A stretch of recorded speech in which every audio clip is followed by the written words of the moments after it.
નમસ્કાર મિત્રો, artist is made YouTube ચેનલમાં આપનું હાર્દિક સ્વાગત છે. આજે તમારા માટે લઈને આવ્યો છું કંઈક નવી જાણકારી, એક નવું આયુર્વેદિક ફળ જે તમને કેન્સર રોકવામાં પણ મદદરૂપ થઈ શકે છે. હા મિત્રો, દાડમ એ આપણને કેન્સર રોકવામાં ખૂબ જ મદદરૂપ થઈ શકે છે. કેન્સર એ સૌથી ખતરનાક બીમારી અને ઘાતક રોગ છે જે માનવતા પર અસર કરે છે અને તેના ઇલાજની પણ કોઈ ગેરંટી નથી. સામાન્ય રીતે જ્યારે આપણને માથાનો દુખાવો થાય છે અથવા તો પેટમાં દુખાવો થાય છે, જેના નાના રોગોથી પીડાતા હોઈએ છીએ, ત્યારે આપણે ઘણી અસ્વસ્થતા અને પીડા અનુભવીએ છીએ અને લક્ષણો આપણા દૈનિક પ્રવૃત્તિઓના માર્ગે આવી શકે છે. એટલે કે આપણી દૈનિક પ્રવૃત્તિઓ પણ રોકે છે અને આપણને કામ કરવામાં અસમર્થ કરે છે. તેથી કેન્સર જેવી બીમારીની અસર થવાથી કલ્પના કરો કે જે પીડા અને મોતનું ખૂબ જ ચિંતન કરાવે છે, તે ખરેખર કોઈ વ્યક્તિના જીવનમાં ફેરફાર પણ કરી શકે છે.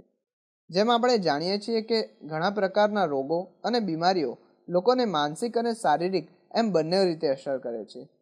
આ રોગો કેટલાક સાધ્ય છે જે કેટલીક માત્રામાં કોઈ કાયમી ઉપચાર સાથે ઉપચાર યોગ્ય છે.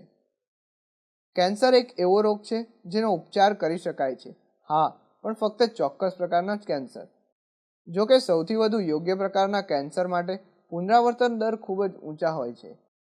કેન્સર એ એક એવી બીમારી છે જે તેમના જીવનમાં કોઈ પણ વયે, ગમે તે સમયે અથવા તો ગમે તે જાતિના લોકોને થઈ શકે છે.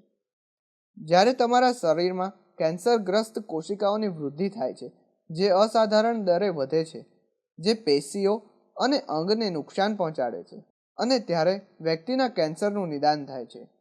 કેટલાક સામાન્ય પ્રકારના કેન્સર જેવા કે ફેફસાનું કેન્સર, સ્તન કેન્સર, રક્ત કેન્સર વગેરે છે. તમારી આહારની વિશેષતાઓ, ચોક્કસ રસાયણો, પ્રદૂષણો, ધૂમ્રપાન વગેરેના સંપર્ક એ તમને કેન્સર તરફ દોરી શકે છે.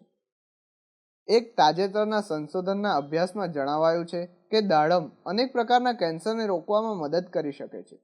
એક કુદરતી રીતે કેવી રીતે, તો જાણો હવે કઈ રીતે દાડમ એ આપણને કેન્સર રોકવામાં પણ મદદરૂપ થઈ શકે છે. હવે આપણે મોટાભાગના એ વાતથી તો વાકેફ જ છે કે તંદુરસ્તી સંતુલિત આહારનો વપરાશ કરતા, જેમાં સારા પ્રમાણમાં ફળો અને શાકભાજીનો સમાવેશ થાય છે આપણા આરોગ્ય માટે. જોકે ઘણા બધાને ખ્યાલ નથી કે ઘણા પ્રકારના ફળો અને વનસ્પતિ તમારા આરોગ્યને સુધારવામાં મદદ કરી શકે છે.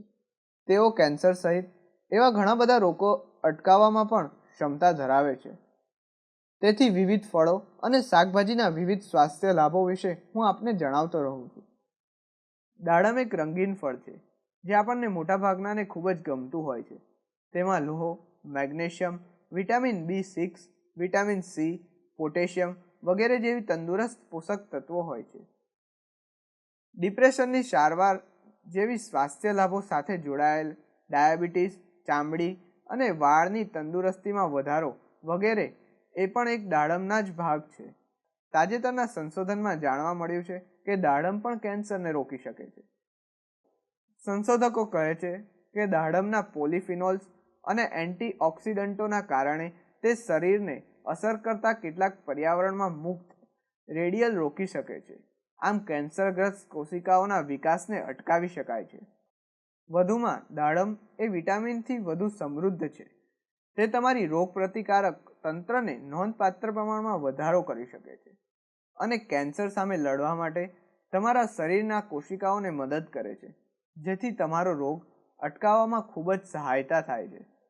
સંશોધનના અભ્યાસને કારણે દાડમમાં ટેનિનની હાજરી પણ નોંધાઈ છે, જેમાં શરીરમાં કેન્સરની વૃદ્ધિને અટકાવવાની ક્ષમતા છે.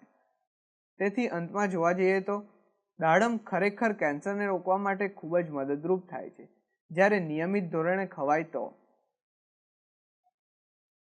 મિત્રો, આ હતા દાડમના ફાયદા. અને દાડમ આપણને તેના વિટામિનો, પોષક તત્વોને લીધે કેન્સર રોકવામાં મદદરૂપ થઈ શકે છે. મિત્રો, આપને જો વિડીયો ગમ્યો હોય તો વિડીયોને લાઇક કરજો. જો આપને મને કંઈ પણ કહેવું હોય તો વિડીયોની કોમેન્ટ બોક્સમાં જરૂરથી જણાવજો. અને તમે ચેનલ પર નવા આવી ગયા છો તો ચેનલને સબસ્ક્રાઇબ કરજો અને સાથે સાથે બાજુમાં આપેલા બેલ આઇકનને દબાવજો, જેથી આવતું નવું વિડીયો, જે નવું ઔષધિ લઈને હું આવીશ, એ આપને તરત જ મળતું રહે અને તમે તમારા સ્વાસ્થ્યમાં સુધારો કરતા રહો. તો મિત્રો, મળીએ નેક્સ્ટ એપિસોડમાં. ત્યાં સુધી ગુડ બાય, જય હિન્દ.